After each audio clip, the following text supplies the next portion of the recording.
Olá, estamos aqui para o segundo programa sobre aspectos psiquiátricos da sexualidade humana com a psiquiatra doutora Lara Pantano. Lara, eu quero te agradecer muito. Tinha tanto assunto que um programa só não foi suficiente, né? Viu? Então vamos lá. Estamos aqui com a nossa querida doutora Lara e eu já pergunto de saída, o que é disforia?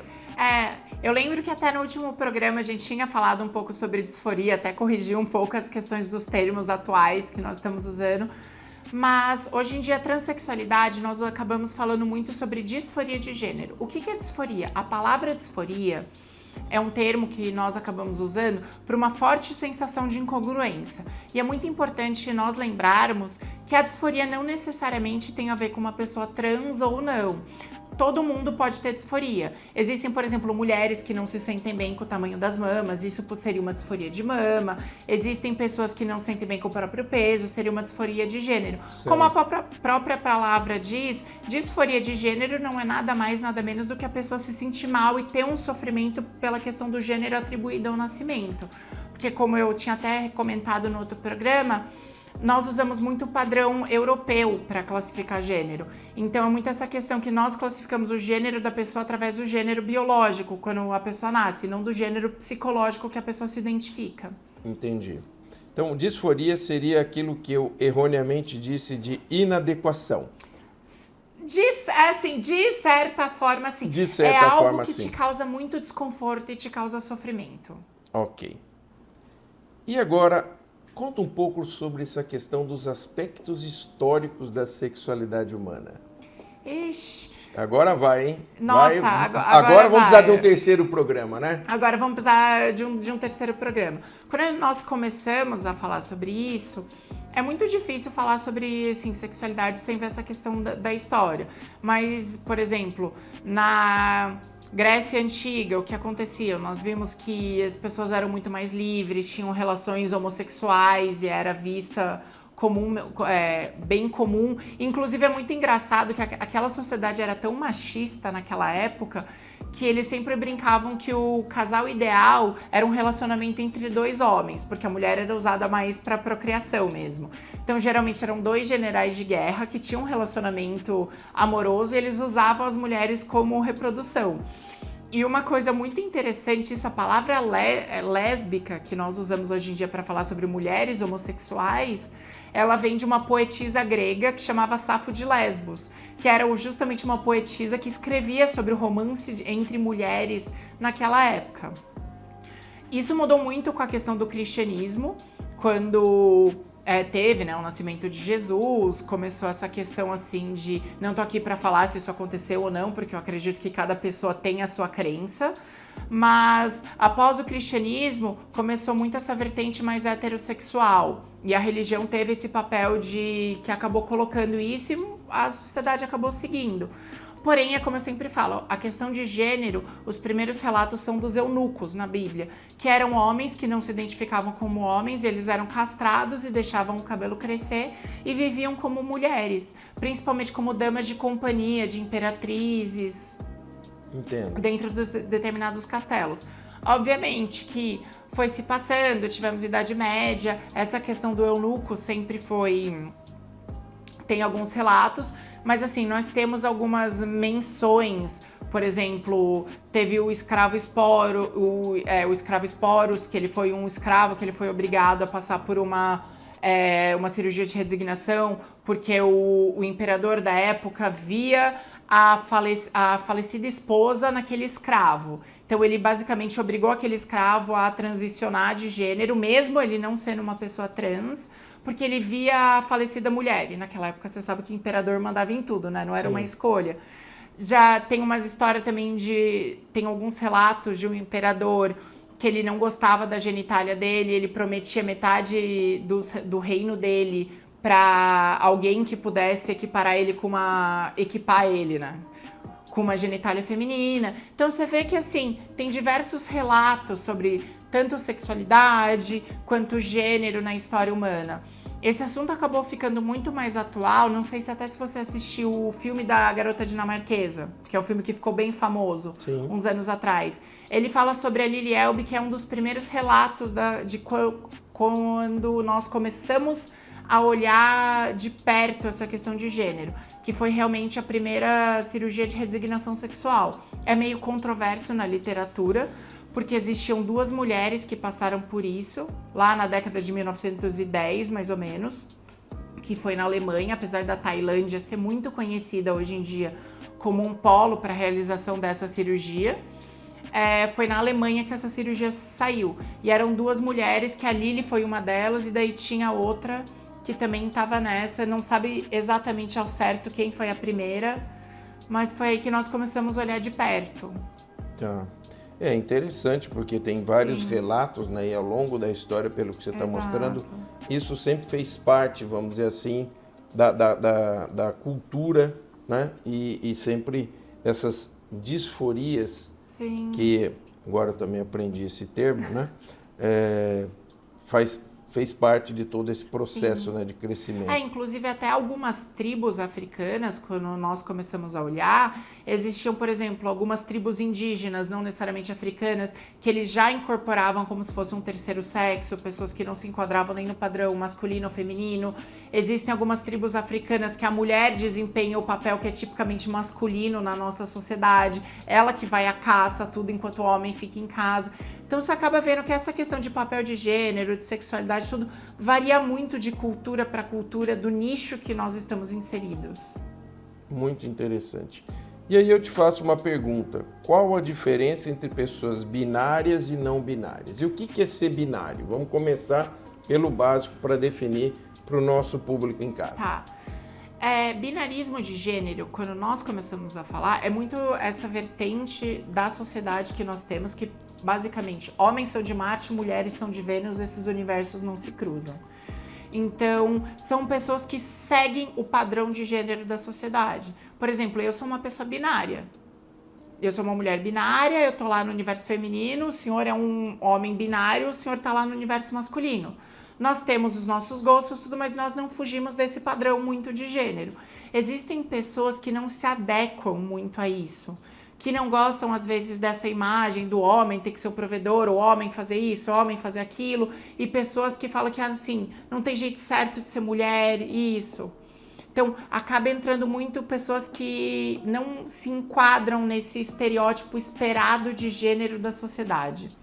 Enquanto as pessoas binárias acabam só seguindo o fluxo. Entendi. Assim, nasci mulher, fui criada como mulher, me identifico como isso, ou no caso de uma pessoa transbinária. Por exemplo, nasci menino, fui criado como menino, mas sempre quis estar no universo feminino, fazer essas coisas de mulher, tudo. Entendi. Então, eu diria que um não binário é um disfórico.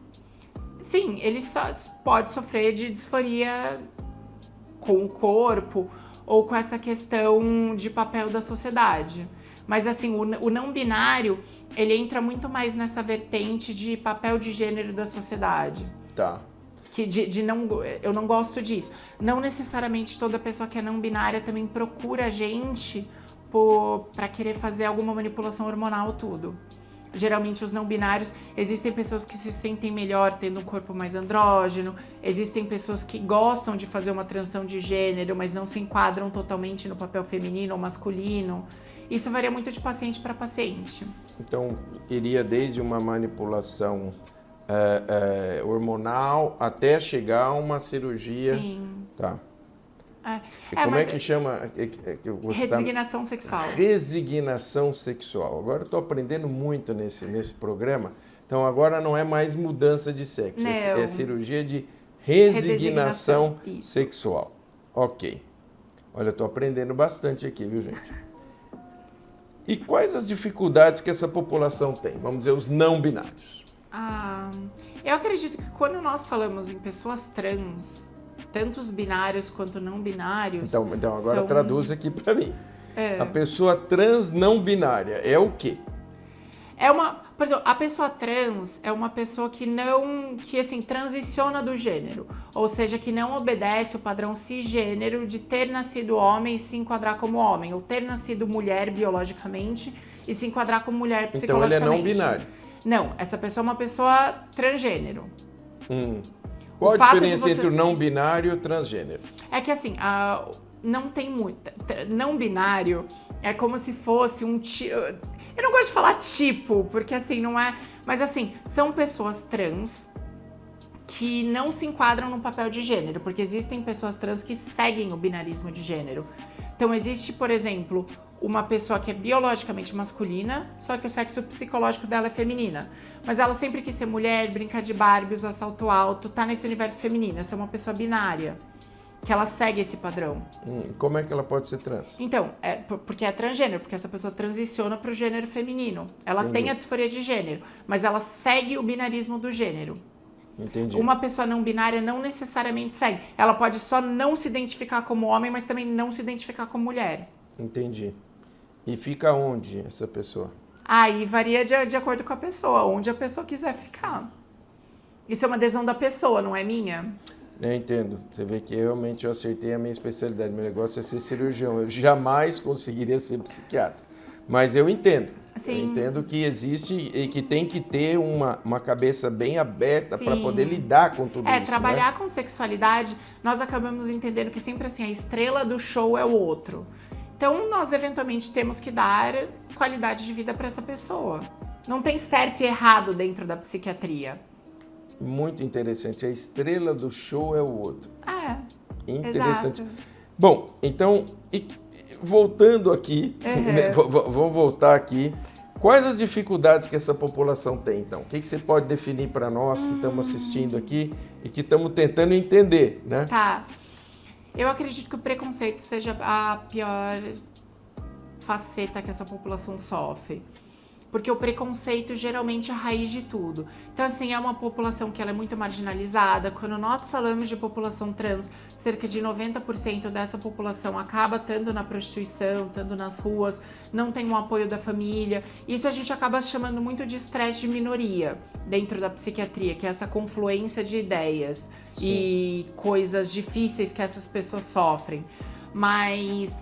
é muito preconceito, a legislação não protege tanto essas pessoas. Muitas vezes essas pessoas têm os direitos, os poucos direitos que essa população tem são direitos que são violados. Eventualmente elas sofrem preconceito até de médicos ou pessoas que não sabem lidar, de profissionais da saúde que deveriam prestar suporte para essas pessoas. E daí você vê que assim, é muita negligência, muito preconceito, é muito sofrimento. Então o grau de estresse dessa população é muito alto e elas acabam sofrendo um risco maior de qualquer transtorno mental. Entendo. Principalmente assim, depressão, ansiedade. O risco de suicídio nessa população é muito aumentada. São pessoas que elas não têm os principais fatores de protetor do suicídio. Isso tá mudando um pouco. Tá. Eu sinto que hoje em dia, assim, a geração mais jovem que está se tornando pais, eles estão se tornando mais receptivos a isso. Mas ainda assim, a sociedade tem muito preconceito com essa população e eles sofrem muito. Entendo. Olha, o papo está excelente. Nós vamos voltar já para o segundo bloco desse programa com a doutora Lara Pantano, falando sobre sexualidade humana, os aspectos psiquiátricos. Não saia daí, é um minutinho.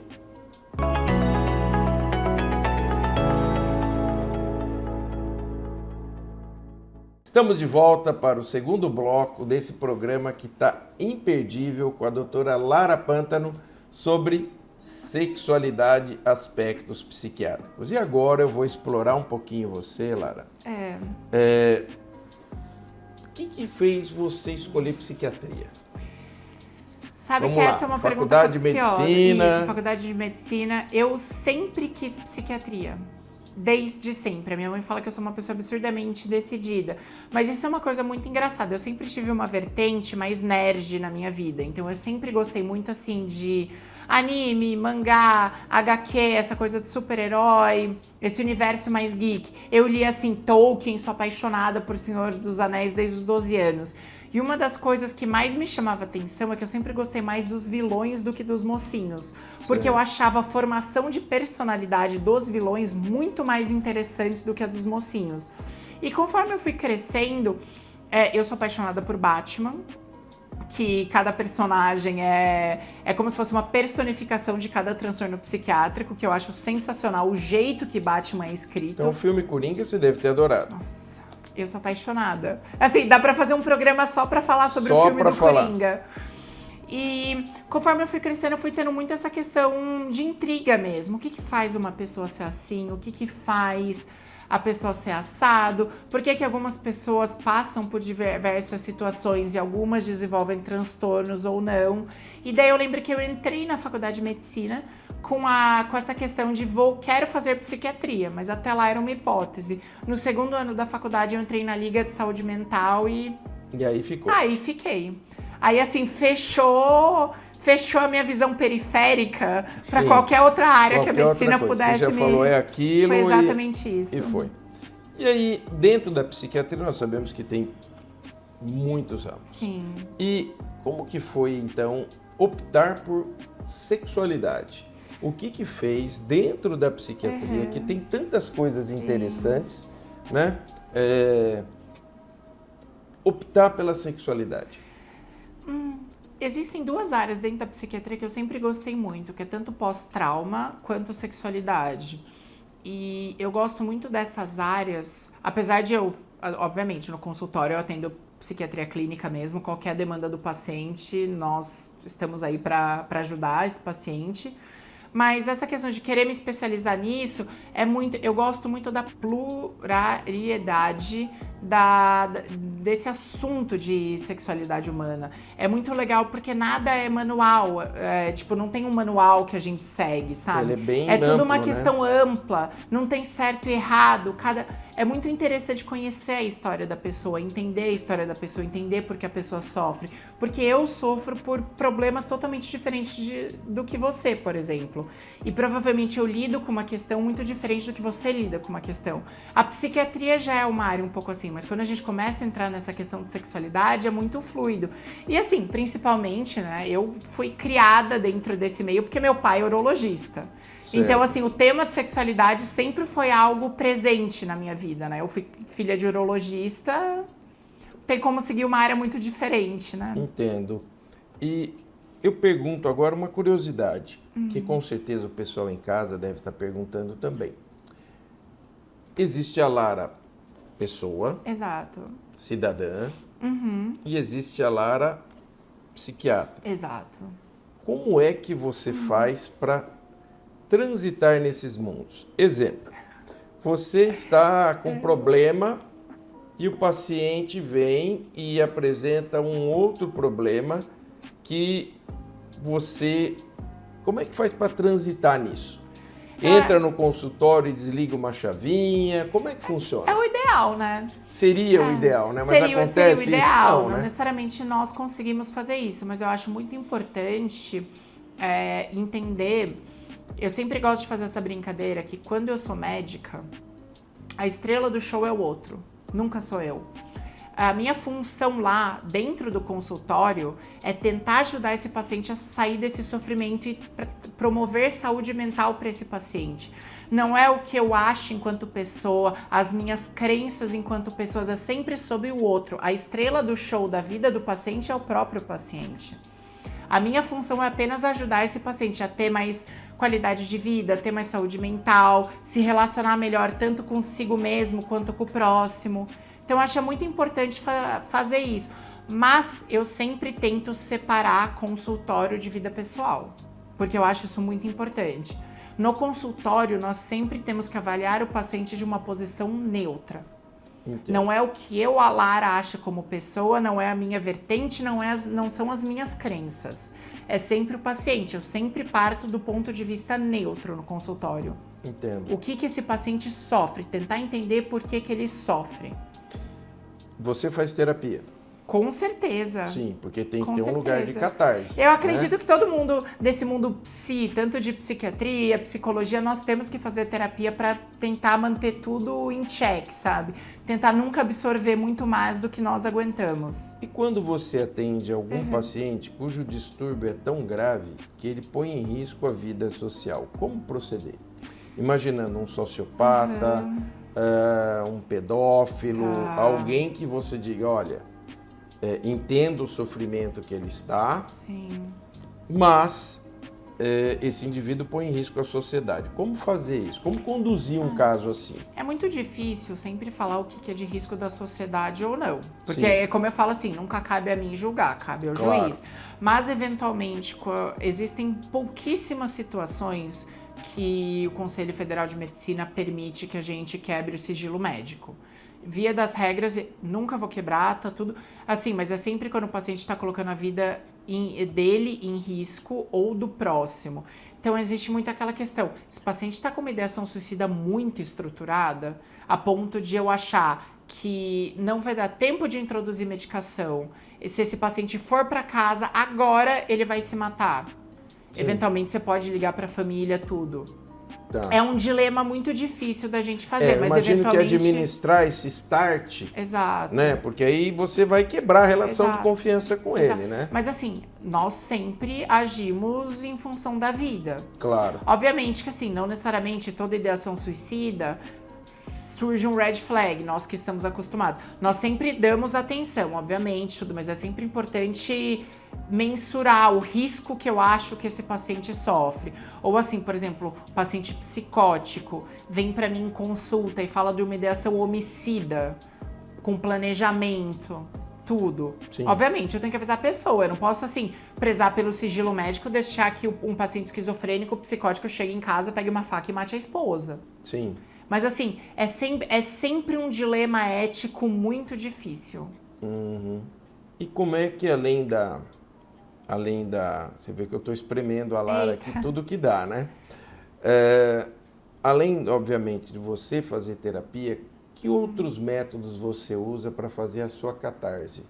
Que você deve pegar conteúdos extremamente densos, difíceis no consultório. Como é que você faz? Sim.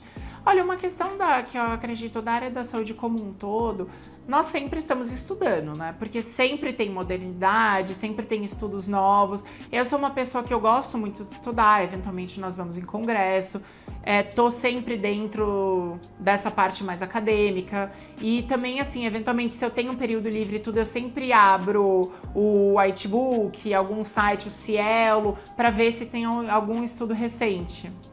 E daí, principalmente, na minha vida pessoal, eu sempre acabo fazendo muita terapia para poder até lidar com todas as questões, ver se eu absorvo alguma coisa de paciente. O pessoal acha que nós médicos somos máquinas, mas eventualmente existem casos que mexem um pouco a gente, que comovem a gente. É muito importante a gente trabalhar isso com a terapia. Então, mas assim, manter uma rotina de vida saudável, exercício físico, tudo. E eu gostaria, para finalizarmos esse programa, que você desse um conselho para quem está nos ouvindo agora, que pensa em fazer psiquiatria. O que é a Lara, psiquiatra bem-sucedida, que trabalha com sexualidade, enfim, alguém que pensa em fazer psiquiatria, que conselho você daria?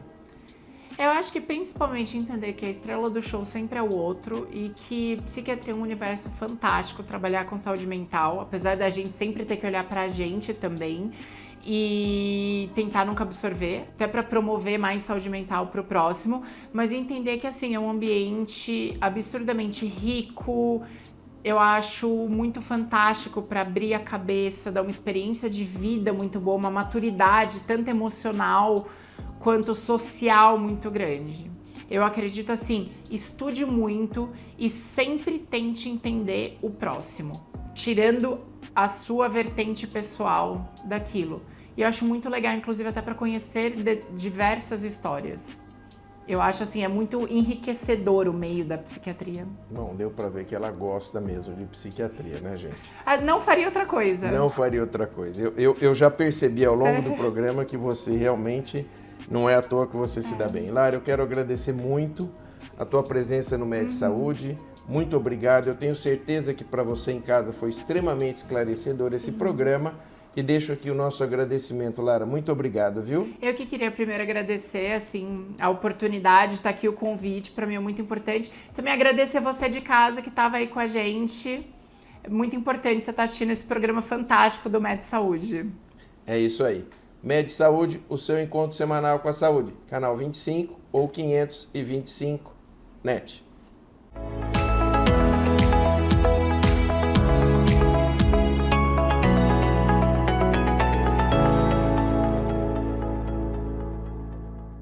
Programa Med Saúde, um oferecimento de Arte Farma, tecnologia em manipulação, MHV Cardio, cuidando bem do seu coração.